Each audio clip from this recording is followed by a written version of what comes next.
दोस्तों आज हम बात करेंगे इंपोर्ट के ई वे बिल के बारे में कि इंपोर्ट के ई वे बिल को भरने का करेक्ट प्रोसेस क्या है और इसको हमें भरने की ज़रूरत क्यों पड़ती है एंड इसको कौन भर सकता है और इसको हमें कहाँ से भरना होता है। सब कुछ इस वीडियो में डिटेल में जानेंगे और लाइव ई वे बिल भी भर के आज इस वीडियो में आपको दिखाऊंगा, इसलिए वीडियो को पूरा देखना।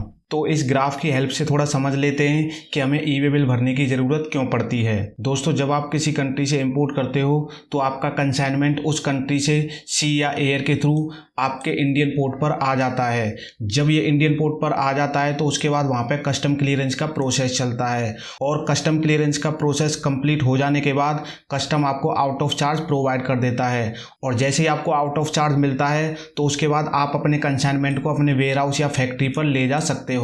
तो जब आप अपने कंसाइनमेंट को पोर्ट से अपने वेयर हाउस तक ले जाते हो तो उसके लिए आपको ई वे बिल भरने की ज़रूरत पड़ती है। और ये ई वे बिल कौन भर सकता है? या तो आप भर सकते हो, मतलब जो इंपोर्टर है वो भर सकता है, या फिर उसके ब्याह पे उसका ट्रांसपोर्टर भर सकता है जो उस कंसाइनमेंट को वेयर हाउस तक ले जाने वाला है।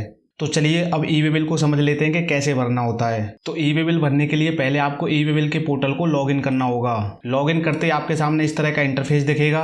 अब हमें ई वे बिल भरने के लिए ई वे बिल पे क्लिक कर देना है, उसके बाद आपको जनरेट न्यू पे क्लिक कर देना है। दोस्तों ई वे बिल भरने से पहले एक चीज़ का आप ध्यान रखना, जिस ऑप्शन के आगे आपको ये जो रेड डॉट दिख रहे हैं ये ऑप्शन आपको भरना मैंडेटरी है और जिस ऑप्शन के आगे रेड डॉट नहीं है वो आपके लिए ऑप्शनल है। आप भरोगे तो भी ठीक है, नहीं भी भरोगे तो भी चलेगा। तो इंपोर्ट का ई वे बिल भरने के लिए पहले तो आपको यहाँ पे इन्वर्ट को सिलेक्ट करना पड़ेगा और यहाँ पे आपको इंपोर्ट को सिलेक्ट करना पड़ेगा। जैसे ही आप यहाँ पे इंपोर्ट को सिलेक्ट करोगे तो डॉक्यूमेंट टाइप में आपका बिल ऑफ एंट्री का ऑप्शन आ जाएगा। मतलब डॉक्यूमेंट नंबर में हमें बिल ऑफ एंट्री डालनी होती है और डॉक्यूमेंट डेट में आपको यहाँ पे बिल ऑफ एंट्री डेट डालनी होगी। बस एक चीज़ का ध्यान रखना, बिल ऑफ एंट्री डेट डालनी है, ना कि ई वे बिल भरने की डेट। अब हमें ये बिल ऑफ एंट्री नंबर और बिल ऑफ एंट्री डेट कहाँ से मिलेगी तो मैं आपको बता देता हूँ। एक बिल ऑफ एंट्री होती है इंपोर्ट के लिए, वो आपका CHA आपको प्रोवाइड करा देगा जो कि कुछ इस तरह की दिखती है। अब यहाँ पे आपको बिल ऑफ एंट्री नंबर दिख जाएगा और इसके जस्ट पीछे आपको बिल ऑफ एंट्री डेट दिख जाएगी और इसी बिल ऑफ एंट्री को यूज करते हुए हम यहाँ पे ई वे बिल भरेंगे। यहाँ डॉक्यूमेंट टाइप में आपको बिल ऑफ एंट्री नंबर डाल देना बिल ऑफ एंट्री से लेके और यहाँ पे आपको बिल ऑफ एंट्री डेट डाल देनी है। बिल ऑफ एंट्री डेट डालने के बाद आपको ट्रांजैक्शन टाइप पे आ जाना है। यहाँ पे आपको रेगुलर ही रहने देना है, इसको नहीं छेड़ना। उसके बाद बिल फ्रॉम में आप सप्लायर का नेम डाल सकते हो या इसको ब्लैंक भी छोड़ सकते हो और सप्लायर का नेम आपको बिल ऑफ एंट्री पे यहाँ पे देखने को मिल जाएगा। उसके बाद GSTIN में URP ऑटोमेटिक सिलेक्ट हो जाएगा। अगर नहीं भी होता तो आपको URP को ही सिलेक्ट करना है। यहाँ पे URP का मतलब अनरजिस्टर्ड पर्सन होता है और स्टेट में आपको यहाँ पे अदर कंट्री सिलेक्ट करनी है और ये भी ऑटोमेटिक सिलेक्ट होगी, आपको करने की ज़रूरत नहीं पड़ेगी। नेक्स्ट आपको डिस्पैच फ्रॉम में अपने पोर्ट का एड्रेस डाल देना है जिस पोर्ट पे आपका कंसाइनमेंट आया हुआ है। तो यहाँ पे जैसे मैं मान लेता हूँ कि मेरा मुंद्रा पोर्ट पे आया है। वैसे तो आप यहाँ पर भी एड्रेस डाल सकते हो लेकिन यहाँ ही डालोगे तो भी चलेगा। उसके बाद आपको यहाँ पे अपने पोर्ट का पिन नंबर डाल देना है।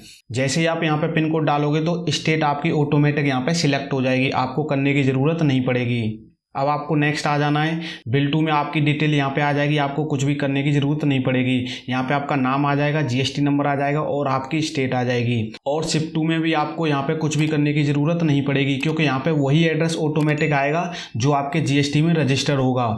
अगर आपके GST में एक से ज़्यादा एड्रेस रजिस्टर हैं तो आप इसको यहाँ पे चेंज भी कर सकते हो और दूसरा एड्रेस यहाँ पे डाल सकते हो, लेकिन मेरे केस में मेरा एक ही एड्रेस है। अब नेक्स्ट हम आगे बढ़ते हैं। आइटम डिटेल आएगी। आइटम डिटेल में आपको यहाँ पे प्रोडक्ट डिटेल डाल देनी है। अब प्रोडक्ट डिटेल आपको कहाँ पे मिलेगी वो मैं आपको दिखा देता हूँ। बिल ऑफ एंट्री पे आप बिल ऑफ एंट्री में थोड़ा सा जब नीचे आएंगे तो आपको यहाँ पे प्रोडक्ट डिटेल देखने को मिल जाएगी और साथ ही साथ HSN भी आपको यहाँ पे देखने को मिल जाएगा। तो पहले प्रोडक्ट डिटेल डालते हैं, फिर उसके बाद HSN यहाँ पे डालेंगे।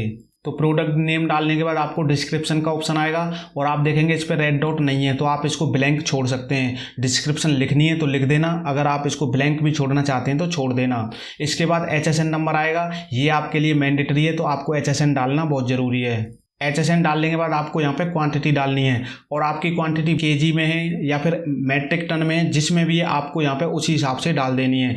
जैसे मेरी केजी में है 25,000 तो मैं यहाँ पे केजी में डाल देता हूँ और उसके बाद आपको यहाँ पे यूनिट सिलेक्ट करनी है। उसके बाद आपको वैल्यू, टैक्सेबल वैल्यू यहाँ पे डालनी है और बिल ऑफ एंट्री पे वो आपको कहाँ मिलेगी मैं दिखा देता हूँ। ये आपकी असेसेबल वैल्यू हो गई और उसके अलावा यहाँ पे भी 7.5% वैल्यू होती है और उसके बाद यहाँ पे 10%, इस 7.5 का 10% 10% यहाँ पे होता है, और किसी केस में यहाँ पे 7.5 होती है या 5 होती है, और किसी किसी में 10 होती है, और यहाँ पे मेरे केस में 0 है क्योंकि किसी किसी में 0 भी होती है। तो अभी यहाँ पे ये 2 वैल्यू तो है नहीं, तो इसी वैल्यू को हम यहाँ पे डाल देंगे।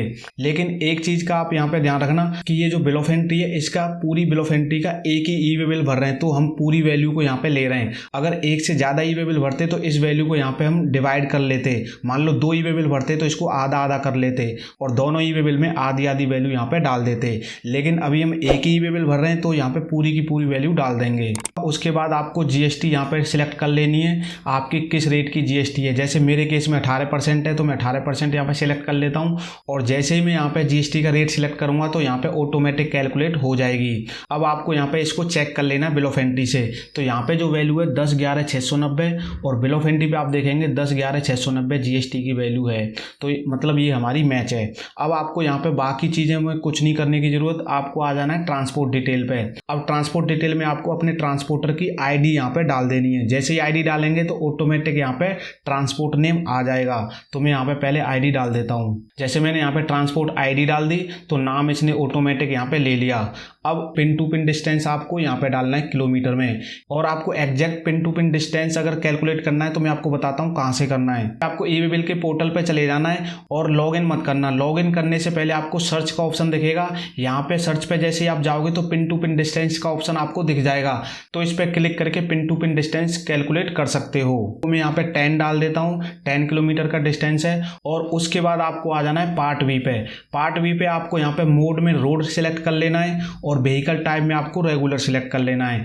उसके बाद यहाँ पे आपको व्हीकल नंबर डाल देना है, और उसके बाद transport dock number and date में आपको ट्रांसपोर्टर की एलआर नंबर डाल देनी है, और यहाँ पे एलआर की डेट डाल देनी है। और उसके बाद आपका यहाँ पे ई वे बिल कंप्लीट हो चुका है। अब सबमिट करने से पहले आपको एक बार प्रीव्यू पे क्लिक कर देना है। क्लिक करते ही आपके सामने यहाँ पे प्रीव्यू ओपन हो जाएगा। अब आप यहाँ पे सारी डिटेल एक एक करके चेक कर लेना कि जो आपने डिटेल डाली है वो सब कुछ सही है। सब कुछ सही है तो यहाँ से बैक कर देना।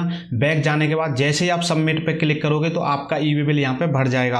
आपको कोई ओटीपी वगैरह डालने की जरूरत नहीं पड़ेगी। और उसके बाद आप प्रिंट करना चाहते हो तो प्रिंट कर सकते हो ई वे बिल को, या आप उसकी पीडीएफ बना के किसी को भी शेयर कर सकते हो। तो दोस्तों इस तरह से आप इंपोर्ट के ई वे बिल को भर सकते हो। तो दोस्तों इस वीडियो में इतना ही। मिलते हैं ऐसी किसी नई वीडियो में नई जानकारी के साथ। तब तक आप सभी अपना बहुत बहुत ख्याल रखें।